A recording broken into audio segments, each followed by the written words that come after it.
Hello. Hey, Glenn. Hi. So what's the meaning of it all, man? Hey. I wanted to ask you, this thing I ran across is called the Tree of Life. The spine. Oh. That's how it leads to knowledge and wisdom. Pine tree. Spine. Oh. The first tree. When trees needed to grow on the planet, the first one to come up is the pine. Pine really has no real purpose. It's not being hardwood and basically used as decoration. But because it's there, it provides cover for deciduous trees to grow behind it, or they wouldn't be able to start off by themselves. And then they grow to be strong and tall and tougher because of the cover provided by the pine tree. And that's the allegory for a human being. He grows taller and stronger because of the cover provided by the spine. The beginning, when the spine was in fact the backbone of a fish-type animal that comes out of the sea. So the spine for trees, the pine for trees, and the spine for people.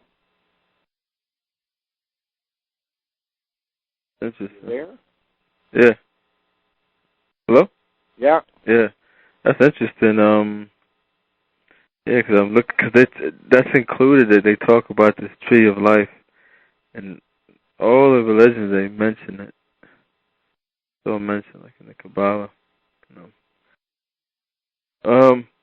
So what is like the serpent? Because I know it's the serpent is the original dinosaur. And the feathered serpent is the one they found this week.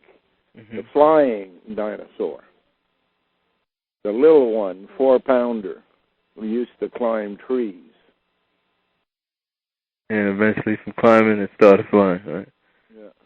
Oh. Because I know on one level they say that the serpent's an allegory for wisdom. Yeah. Yeah. Because your wisdom comes basically from having had a spine. Since, in the case of Samson, he lost his wisdom soon as Delilah cut his hair. So. And he regained his wisdom, allegory for strength, later on while in jail. Blind, but in jail. When he came out, he basically pulled the temple down, the heads of the people who were there to laugh at him. Killed more people in dying than he had in life, which is another allegory for what's going to happen with Israel.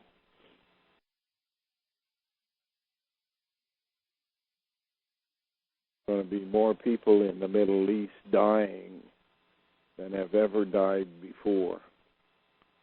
Because you said eventually it's going to be like something nuclear happening? Yeah. Going to fly in Iraq, in Pakistan, in Korea, in Israel, in Iran, in India, China. So that's eventually going to be like, I guess that's another symbol of that 360, right? Because it started in...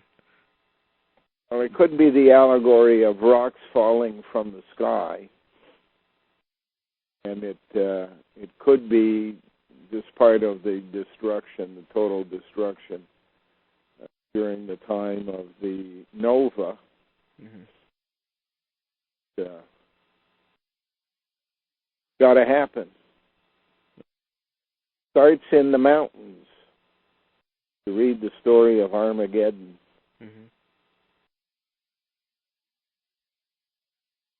All right, I'll read that story, definitely. But yeah, a friend of mine that was asking me, because he's looking into your work too, said he doesn't understand how they would transfer all this power to Asia for it to just be destroyed. Well, Asia is to be destroyed along with the rest of the northern hemisphere. Mm-hmm. We don't know if it's going to be all in one shot or happen in kind of waves, starting off with the U.S. and moving across Europe and then into the Middle East and Asia. But it's generally at the same period in time, in the same window of opportunity. The transfer has already begun from India to the southern hemisphere. India is in the northern hemisphere, and it's transferring everything it has to Brazil. So important things are going to happen. Matter of fact, when I was looking up something, it's actually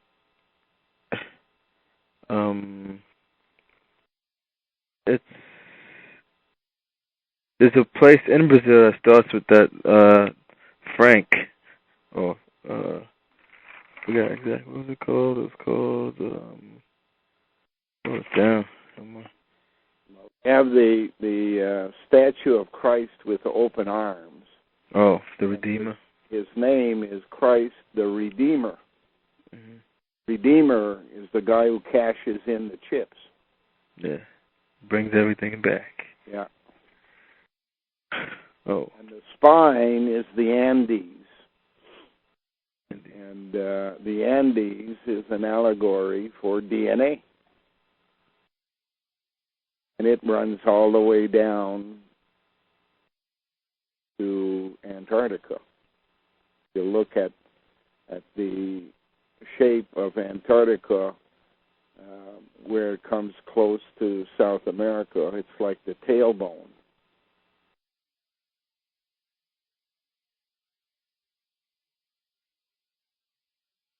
Hey, speaking of that tailbone, you said something. I remember you, because I sent you that poem a while ago about the Maha bone.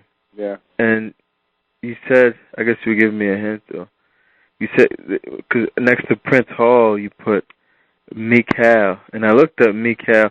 Mikhail, you mentioned Mikhail. So Prince Hall is really, you're saying it's a female? Yeah. Michael is the Governor General of Canada.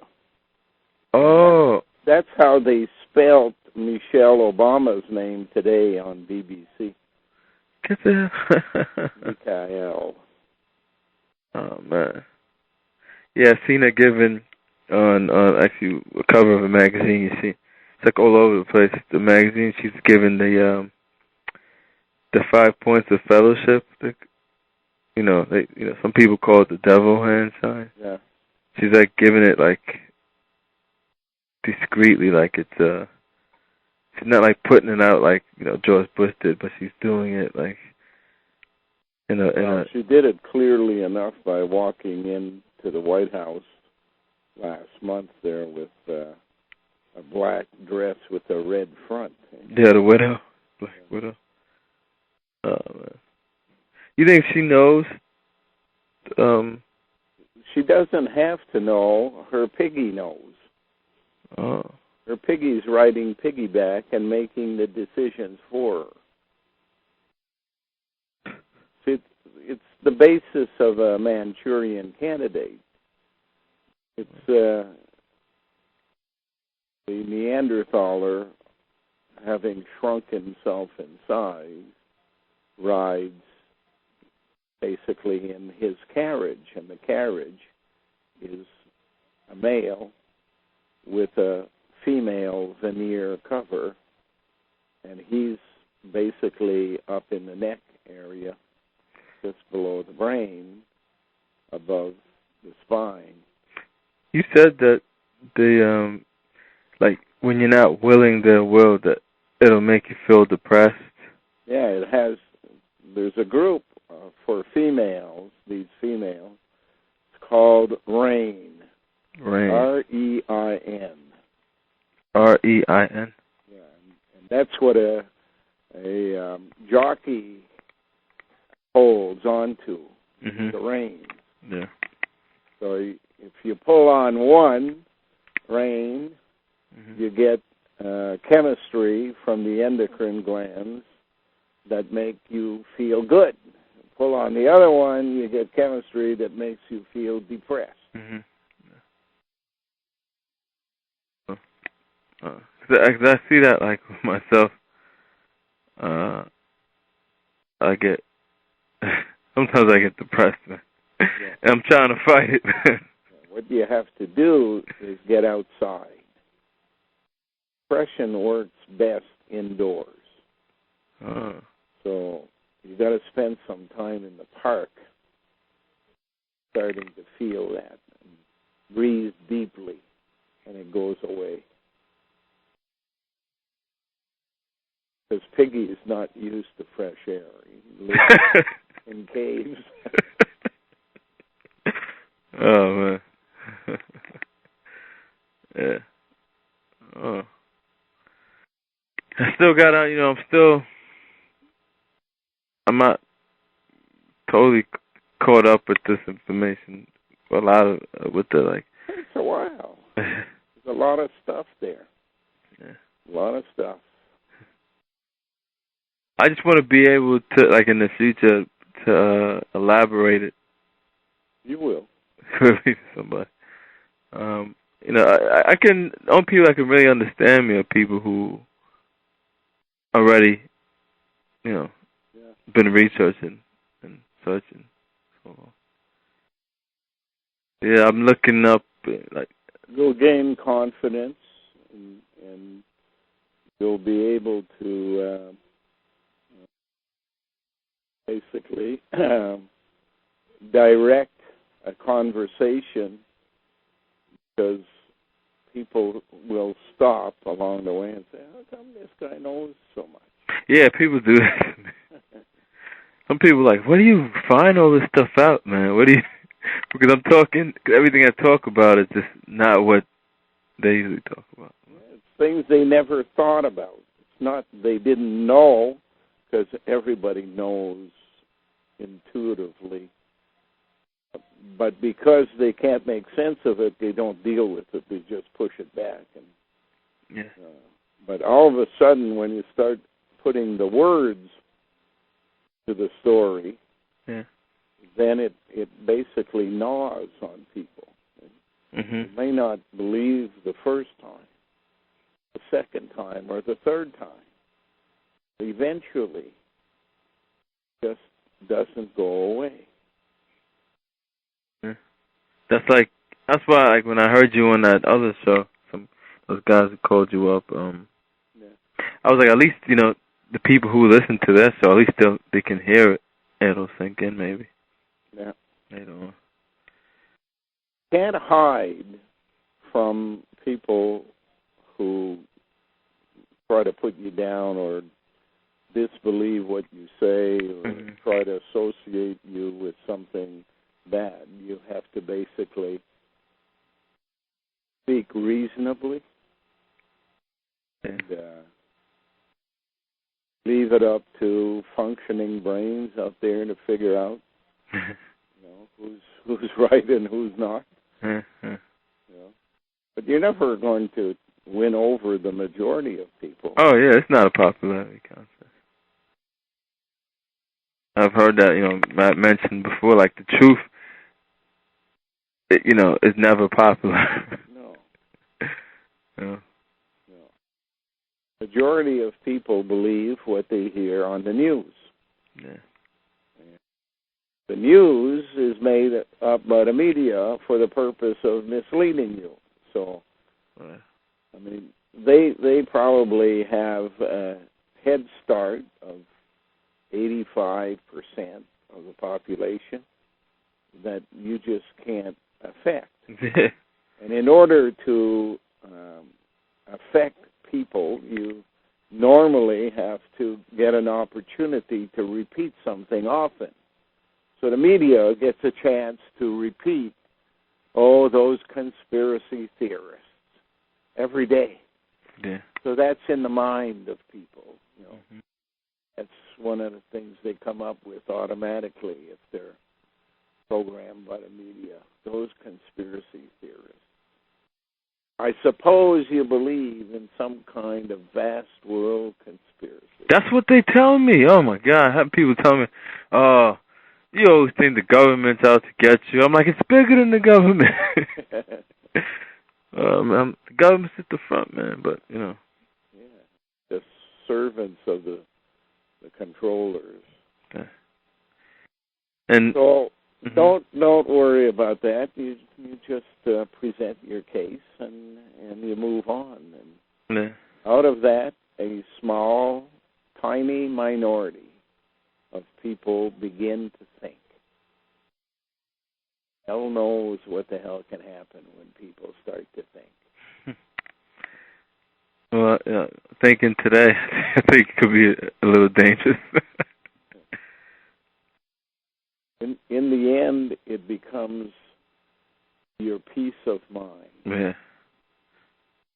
It reminds me a lot about when I used to drink and go to the tavern. You arrive late where other people have been drinking. All of a sudden, you realize nobody's listening. Yeah. They all come in with preconceived ideas, and that's what they promote until they pass out. So, no use fighting on an argument with people. They're drunk. Yeah. They're not drunk on booze.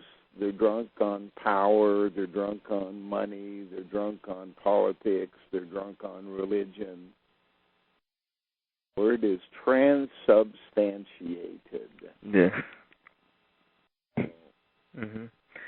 That's the thing. Pass those people by, and you know that out there there will be some people who grasp the concepts. More likely men than women. Women can grasp the concepts, but their priorities revolve around fear. That's why they need security and sovereignty. Afraid. They have reason to be afraid, too, because they've been really treated badly by a gender that is physically more powerful. Men have been blamed, but in fact, it's the priests, the men who dress like women, that have pushed men doing what they do around the world, and you'll find all the people who are dressed in dresses. Find the Scots, the Irish, the Arabs, Turks at one time, Hawaiians, and then the entire scientific community, especially the medical community. All wear smocks, dresses. And it's interesting too with the whole with this allegory. I may not be able to understand all allegories, but this ones are just so obvious to me. Like in movies, I just see it over and over and over again. I just was watching Batman Returns, yeah, and they have and they saw the same allegory. So Penguin, this guy who just feels the world hates him. He hates himself, and he's like a little creature that lives on the ground. yeah, And he makes a deal with somebody above ground, and that guy kills the woman and tries and helps him to gain power over ground. And then you have the Batman, and that's that same allegory. You know, that one guy representing the priesthoods and men, and he, you know, him killing Catwoman or the woman. It was like over and over and over the same story. that's what they do. Yeah. So yeah, you were saying something about like you were trying to differentiate a 5-pointer star with a 6-pointer star, because in there, like from what I understood, a 5-pointer star was the 5 points, and it was also people, humanity. Pentagon. Yeah, and yeah. And you said the Pentagon is represented the military power too. Yeah. That's why they put And stuff. the military is not just the soldiers out there. Uh-huh. It's the arranged marriages.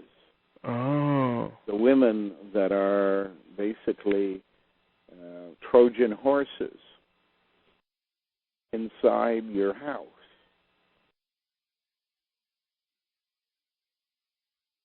The wee men. Yeah. But these women are usually they're probably more inside like people who seem to have some type of power. At one time, that was true. But since 1717, that has changed. Because it's more, they need people behind all tasks, since the world is basically task-oriented. Sometimes they need a plumber. Sometimes they need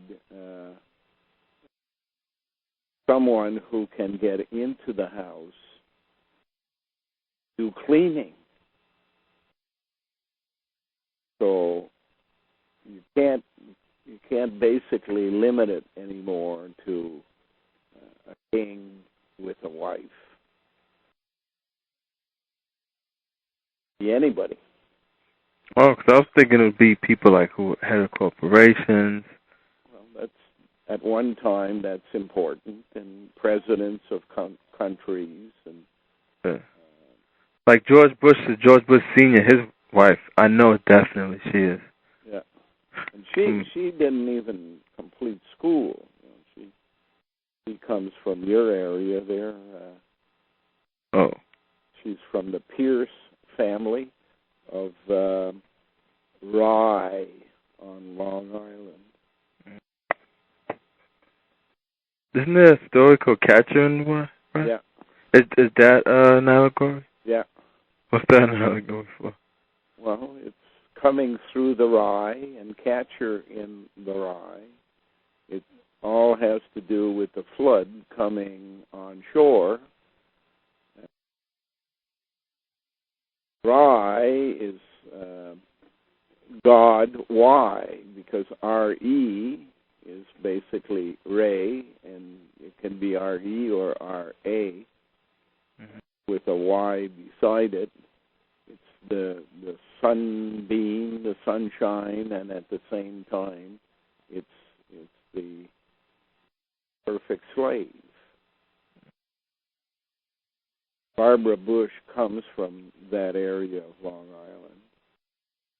The name Pierce is important because it's linked to pier, which is something that sticks out into the water, and control mechanisms always were positioned on peninsulas. Whether it was Tyre in the Middle East, Italy is a peninsula, southern Ontario is a peninsula stuck into the middle of the Great Lakes there. So pier and pierce Mm-hmm. basically are linked to the French word H-I-E-R, which means yesterday. Hier. In French, that means yesterday? Yeah, hier. Oh, yeah. Okay. H-I-E-R. So P and H are interchangeable. Pierce to hier is an easy switch. Plus, the native people who showed Lewis and Clark around were called nez percés, pierced noses. Mm-hmm. So all of that relates back to India, because that was the style in India of marking those people that were on side.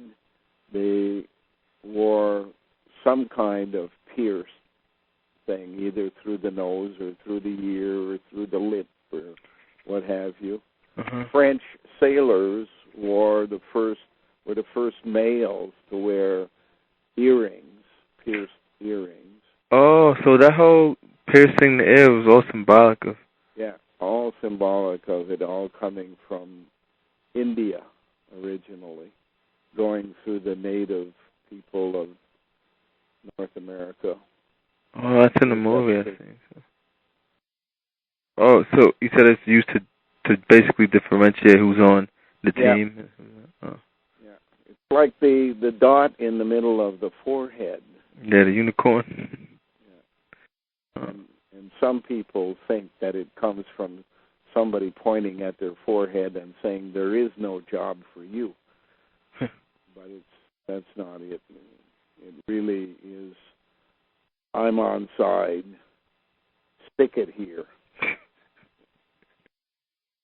And what are the tattoos symbolic of? Well, the gypsies who protected the borders of India and Egypt were called Picts, P-I-C-T-S. They were the first Scotsmen. They wore tattoos.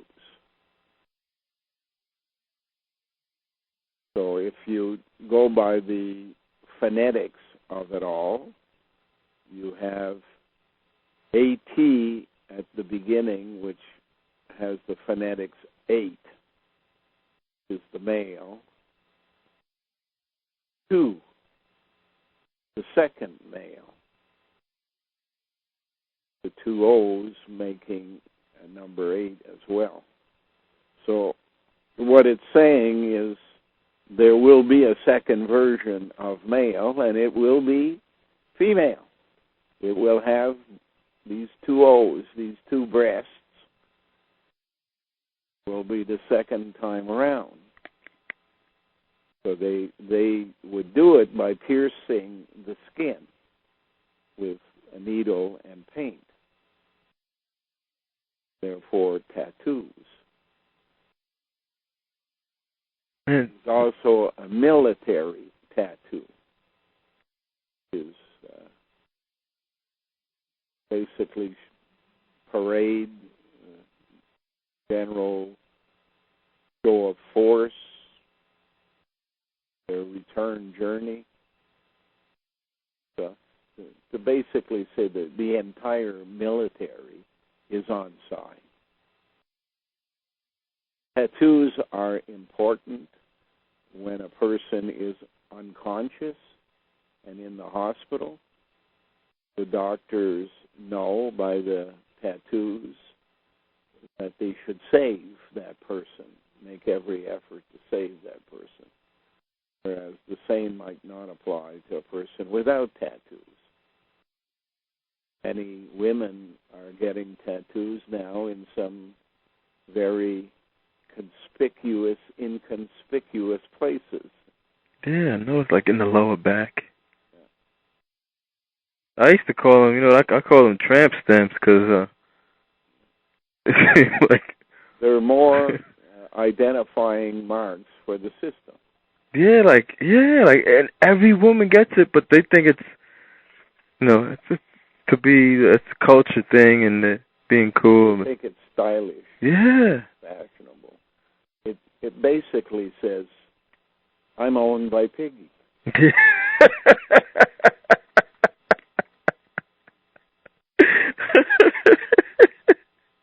That's why I look at everybody nowadays. Like, when I hear people talking, it's just like, hey, I'm a Neanderthaler. This is Neanderthal you're talking to. And I have actually more like compassion and understanding because it's not their fault. What you need to ask people is, who would you prefer to be with? A dean of dollars or a Neanderthaler? And always say, a dean of dollars. Same person. Oh, man. With that piercing thing, I seen something, I ran across something. It reminded me of something you mentioned. They called it, when I was looking up, when I was researching the Franciscans, they mentioned something called the 5 holy wounds on Jesus. The wounds. The wounds. And you said this is from something about when they were taking DNA. You got the nail in the hands, the nail in the foot, in the feet together. Uh-huh. You've got the, so that's 3. Mm-hmm. And you've got the thing on the head there, the thorns, the thing of thorns, whatever they call it. And you have the piercing in the side of the ribs. And that's where they got genetic engineering. If they pierce into the rib, they get marrow from the bone. They can also get DNA from the blood. What's the difference between getting it from the marrow and stem cells? Some from the blood and from the mouth, from hair. You get basically DNA that reconstructs where it came from, the material it came from. Can make blood from it, or you can make hair from it, or you can make spit from it. But a stem cell, you can make anything in the body because it's the whole program. Oh. And stem cells live in marrow. The spine is full of it. Inside the bones and in sperm. That reminds me, like, stem is just Mets backwards, and is that what you think why they call them? And the Yankees, Tuies. Yeah. Oh, man. It all has to do with allegory. Like the Ottawa Senators use the nickname Sens. Well, S and T are interchangeable. Mm-hmm. So they're basically telling you they're the Tens. So get ready to see the Ottawa Senators play extremely well next year, or extremely poorly, but they're going to be the star of the show. Depending on whether or not the 10 has succeeded in achieving its goal. 10, of course, is the first stage, the male-female, the male with the female exterior. Supposed to be by 2010 that there is no originals left, that they're now all converted to Piggy. How do they know, like, if everybody's converted? How do they know that? Through,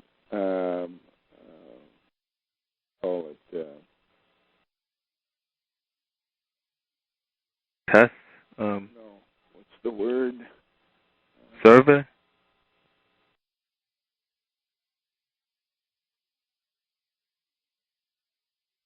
genealogical tables. So they know the ones they made in labs, Mm-hmm. and then they keep tabs of them and their descendants through surnames or middle names. Some groups are tracked through their middle names, and some groups are tracked through their surname. The Mormons are one of the main trackers of people. The media tracks the criminal element. And that's why whenever you hear of a mass murder or an assassination or something like that, Mm-hmm. the media instinctively add the middle name. Lee Harvey Oswald. Mm-hmm. Whereas ordinary discussions never bring up middle names. So when they bring up them, they're basically telling out every... Yeah. Oh. Me, my middle names are Emmett Patrick. So Emmett is the code word for empty. So I started with an empty egg.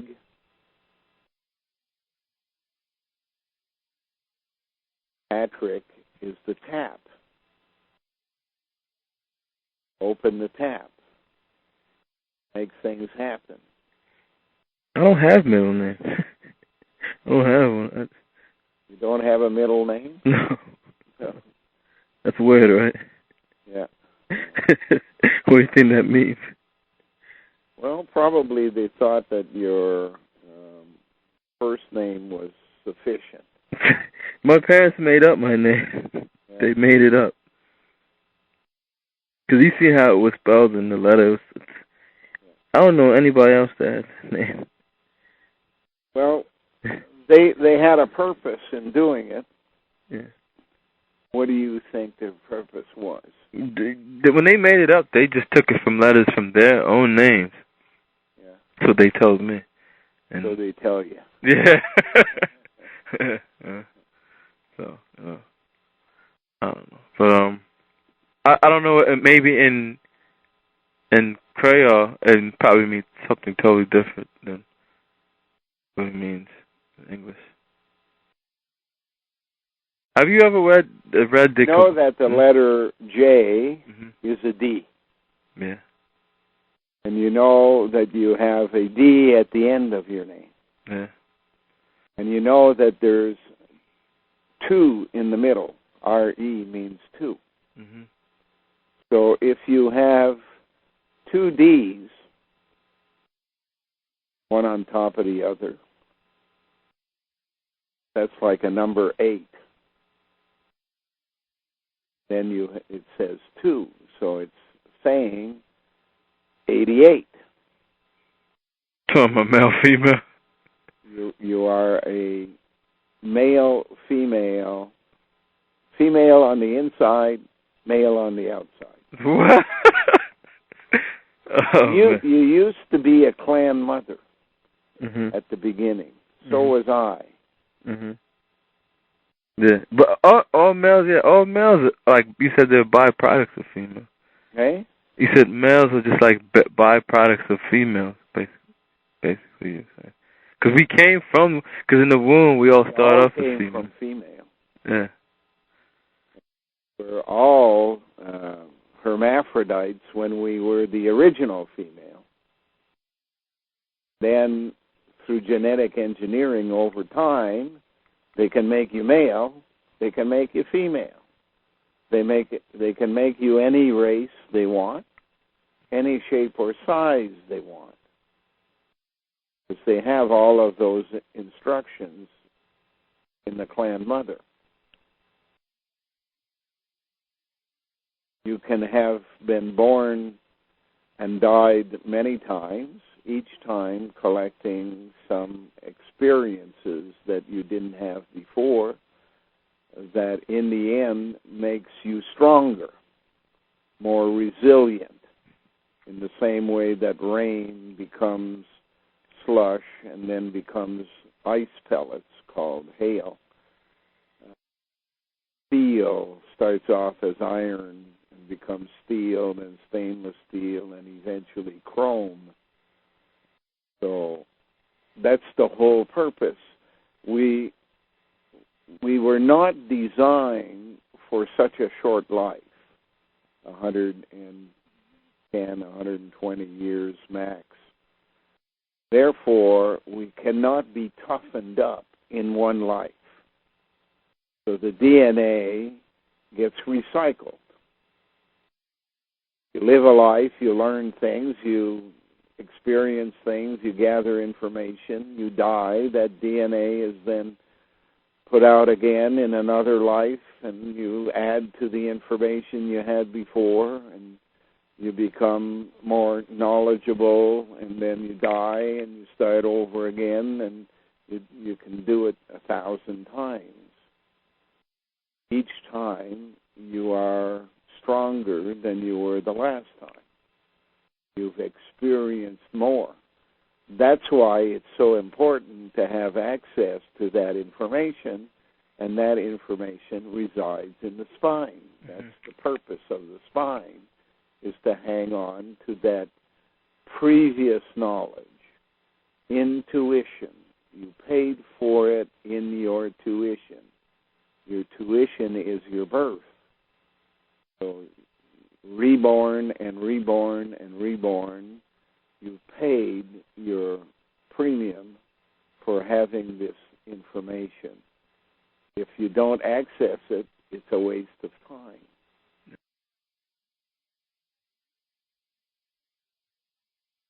I guess I don't have to grow the hair on my face all the way out, do I? No, the beard seems to have a different reason. It comes later in life. I couldn't grow a beard till I was 50. Yeah, right. Oh, I think me too. Like I can grow it, but I don't know if it can grow as long as yours. How long did it take you to grow it? When I was 47, I was trying to grow a beard, and I looked like some of those kung fu movies there with 2 or 3 hairs on the face. Yeah. But now it seems that since I've learned things, it grows better. But it gets in the way, and I find that it seems to be more helpful short as opposed to the hair. I keep it basically trimmed so that it's not kind of overhanging on my shirt. You know. All the dummies over in the Ayatollah land, they wear theirs long. There's nothing that they do that I feel I want to do. It may even be detracting from the information you get from your spine by trying to strain it through your entire body instead of just going directly. What was interesting, you told me it was something, I was still trying to understand it. You said, like with how sex was just something for procreation, Yeah. but we weren't designed for pleasure, but people still feel pleasure. So that was genetically engineered in people, or it was just pleasure. You know, creation doesn't want you to be depressed. Creation gave you everything you needed to be happy with. Some bastards stole it and hoarded it. The food is one good example.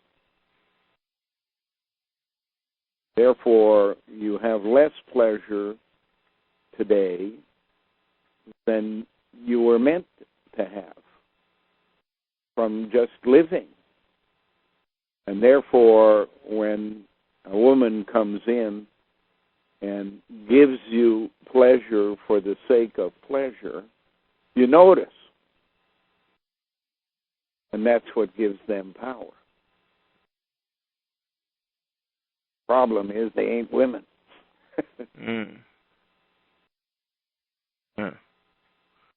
But don't tell them that. They'll probably bug out. Yeah. Man. So you think these women who are men inside, like, a lot of them probably won't even know, right? Most of them do not.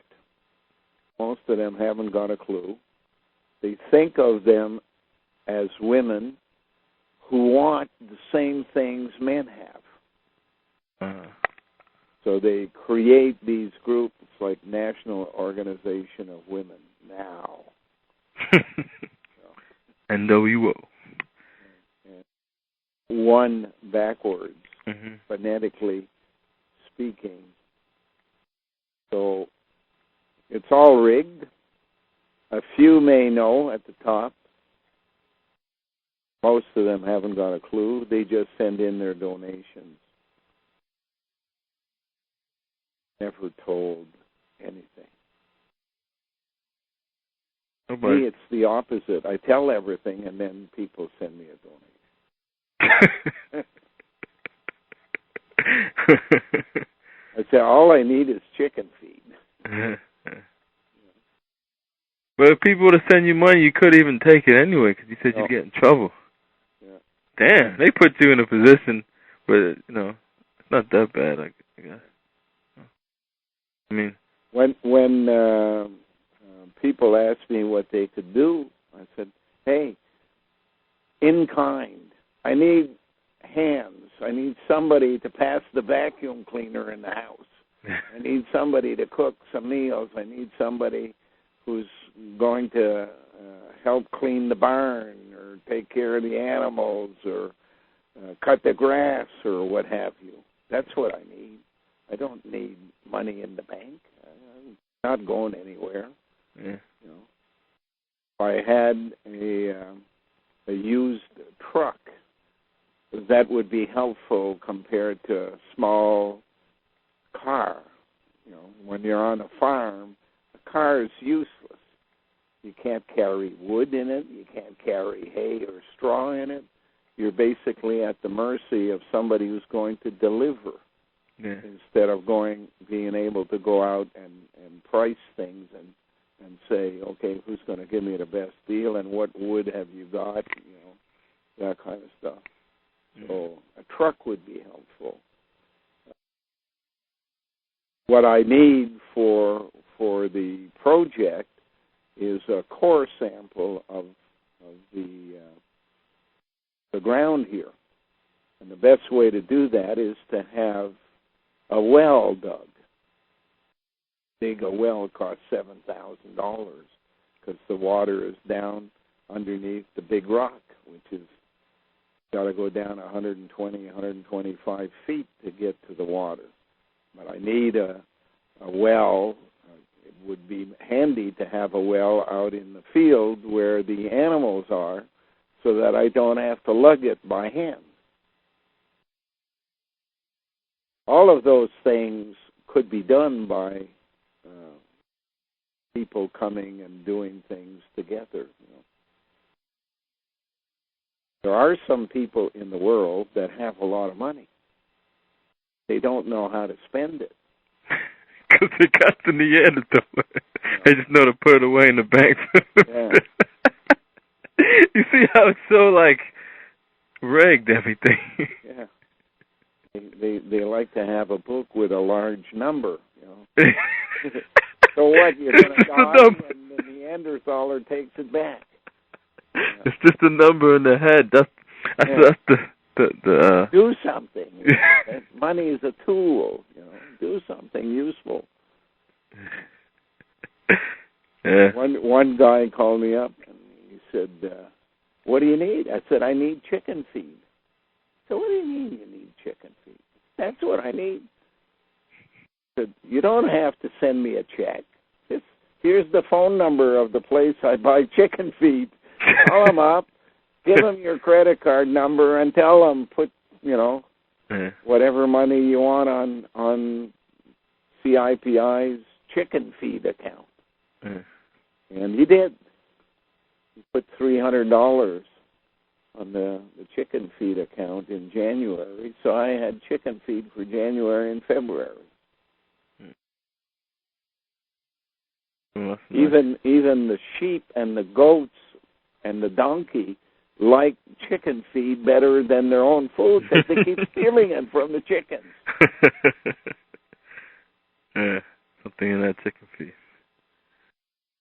So, I don't need suits or a Cadillac or an airplane ride or a holiday.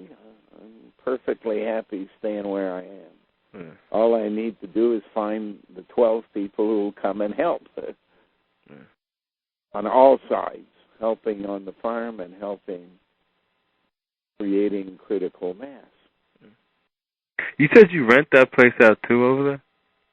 I rented rooms only to discover that the people who rented the rooms were coming here to cause trouble. Of course. You get so many agents coming your way. Well, there are more of them than there are of us. I'm looking for 13 people in a world of 6 billion or 7 billion people. They got 6 billion on their side. Yeah.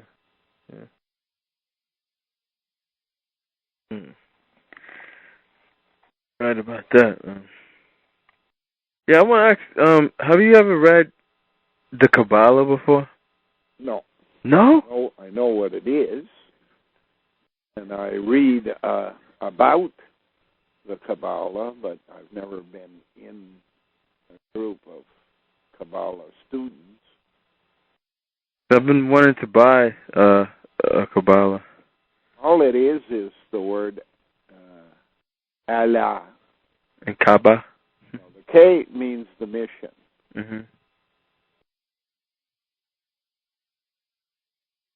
K-A gives you the sound of ka, as in kaka, and they like that. In their code. Allah is the second, and Allah is from Alo, or Ola. It is from the word Baal, Bala, Baal. Oh, yeah. So it's of no interest to me to become a part of the golden calf religion. Oh, no, I'm not saying, but just to study it, because you probably learn. Well, it's like reading encyclopedias of Freemasonry. Oh, that's why I wanted to read it. I don't want to... Get information. Yeah, I'm just looking for that you can go through, sure. You read it to see if there's any hints in there that make sense to you. Yeah. But you have to have a basis for what you're looking for, and that's why I said what the Desdemona typeface did was provide a premise on which to base the search. It suggests that genetic engineering is behind all of this. So if that's the suggestion that you take as the premise, then you go through the encyclopedias and dictionaries looking for hints of that, and you're overwhelmed by the number of things that confirm that that's what's going on. Yeah, because when I look at in the dictionary I have, and I know everything's filtered out in the one I have, but just the little bits, pieces I can find, it's pretty surprising to me. I'm just imagining that big, thick dictionary that you showed in your video. Yeah. I know there's something in a lot of stuff in that one. Yeah. And it's in the 1880s or 1890s, that dictionary. I've been trying to get one. It's kind of hard to find one now. You got to look for antique. People who die and have a garage sale. Yeah. The family has no idea what the hell this was for, so they put it out driveway, or you get to a used bookstore. Yeah, maybe we have one around here. Yeah, because I know, and it's not just the encyclopedias. I still do, like, when you read like the people who work, big player movers and shakers who help push this agenda forward. They wrote books in the 1900s. Yeah. It's so surprising what they wrote, man. They were bragging. You got to remember that at that time, ordinary people didn't go to school. Yeah. So they didn't have to worry. Yeah. People couldn't read. Yeah. They couldn't foresee that, down the road, public education would be part of the plan. And as soon as that happened, there had to be a major revision of all of the publications, much as possible, pick up everything that has information in it and make sure it doesn't get out to the public. That's why they keep asking you in college to put footnotes and where you got things and exactly what part. Most of the things that I know about the system, I don't want a person to go and be brainwashed by a book that is a book of lies. Yeah. I want them to understand that there's coded information in the book itself that is helpful, but the book as a whole is a problem for them because it's lies. Yeah. And it backs them up instead of making them go forward. Yeah. Until they grasp the premise and test out the premise and believe in the premise, they're basically at a loss. The same thing with Da Vinci. When people look at Da Vinci's paintings, most of them can't see the sfumato hidden within the painting itself. Yet, that's the only thing that's important. How the male and female at the dinner table of the Last Supper basically is an allegory for the last soup. What ANOVA does is it makes a mess of potage, which translates in English to fish soup.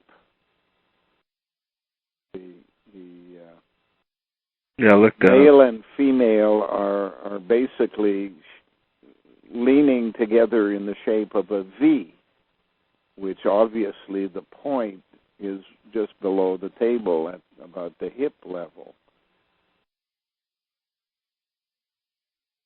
The arch in the background over the windows is like a rainbow and comes down in the middle of the V. The V is basically the Canadian Shield. Because the Canadian Shield goes from Labrador to the Northwest Territories with Hudson's Bay, James Bay in the middle. And it comes in a point down to the St. Lawrence, right here. Yeah, I've heard you mention that area over there. It's like 2 million or 2 billion years old. I don't think you mentioned it. I think I read that, actually, that they said that area is like over 2. Built, yeah. It's, the Laurentians are part of the oldest mountains in the world. They're almost flat by now. That's in western Quebec, leaning up against Ontario. The Appalachians are part of that, but they're younger down your way than they are up here. We're worn out by ice ages over and over again, 4 ice ages that we went through in the hemisphere. So we are sitting on top of the hardest rock in the world, and it's called Canadian Shield. Yeah, you mentioned Eros, the rock. It's on the newspaper. Yeah. Is that something to do with the... Well, there's a comet called Eros. Oh. They're all linked because Eros is just a play on the word rose or horse, and both of them are symbols of genetic engineering. It may end up at the end that a comet is coming in our direction, and some asshole decides that the best thing to do is to shoot it so that it gets deflected. But instead of being deflected, what would happen is it breaks up in a million smaller pieces, which all fall on top of wherever it's aiming at. The world turns underneath it, so it basically is a strip all around the world if you had a whole bunch of rocks falling from the sky. The only way, basically, to deflect a comet coming in our direction is like they do in the all that racetrack, the 500. NASCAR? Yeah, NASCAR. You get out in front and you create a lull in the pressure, and it follows you instead of going in the direction it would normally go. It kind of falls in like another car falls in behind somebody else's bumper and gets dragged without having to press on the gas. That way you can just change the angle a bit of a comet and make it miss us. There may even be a breakup of the moon. I suspect that the northern lights, which are basically scattered rays, can be diffused and focused into a big ray that would heat up the moon. Focused on the moon, it would heat it. And since the moon is not plates like the Earth, what you would have is a supernova instead of a nova. And a supernova just explodes. It's like putting in an egg into a microwave. It just blows the shit out of it. And that would send a whole bunch of pieces of rock down on Earth. So there's a lot of possibilities that aren't fun. And no matter what, they'll always be safe in the Moho discontinuity. Yeah, in the Moho discontinuity, they're not affected by any of that. Hey, man, we need to get a drill, man. Just go in the Moho discontinuity. You can be certain that if they've booby-trapped the pyramids the way they did, you'd have all kinds of booby traps in the Moho discontinuity. So the only solution is the end of all mankind, if that's what it comes down to, because the only way you get even with the Moho is by breaking the Earth up in pieces. You don't want that. No. But they may leave no choice. Those who are equipped to make it happen. Even Russia announced this week that they're going to rebuild their military structure.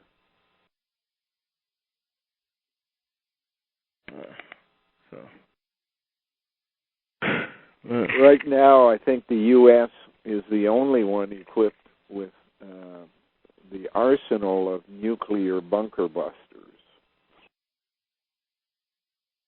to do the job. You know what they are. It's like 2 nuclear bombs on top of a rocket. Yeah. The first one makes the hole. The second one follows through the hole that's been made by the first one. Eventually can pierce the the Moho discontinuity. If it starts off its journey by going down the shaft of a cone volcano, saves a lot of work. Yeah. About 2,000 of those surface. That means they've had about 2,000 ways of exiting Moho discontinuity had they wanted to use them. I suspect, however, that the actual usage of an entry would be underwater. That you would require a submarine that enters a cave. From there, you descend through a cone volcano. They wouldn't want direct access to the surface for nosy people like you and I.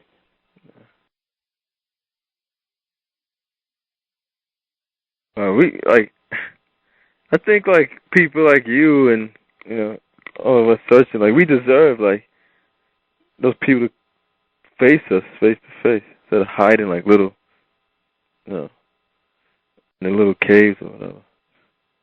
When we're 13, they will.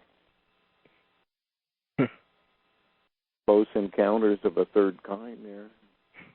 Get them landing on my front field in the middle of the goats.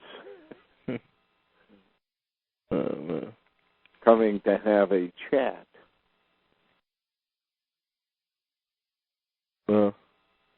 But whatever comes up will have been manufactured by them to be their ambassadors or their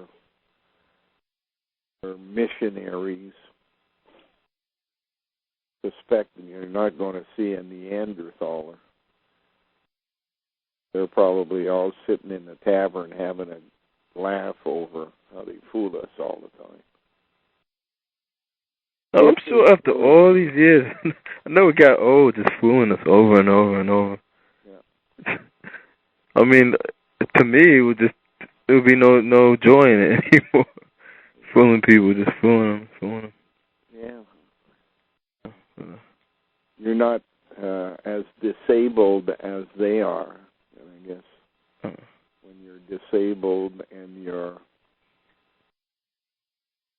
body is stuck with the idiot part, it doesn't take much to please you. Oh, okay. In any event, I didn't get much sleep last night. I can't figure out why. I guess it's my fault. In the middle of the night or something. I usually get up at about 2:30 or 3 o'clock, but it seems to me it was about 1 o'clock. Yeah. I'll talk to you some other time. All right, Glenn. Okay. All right, goodbye.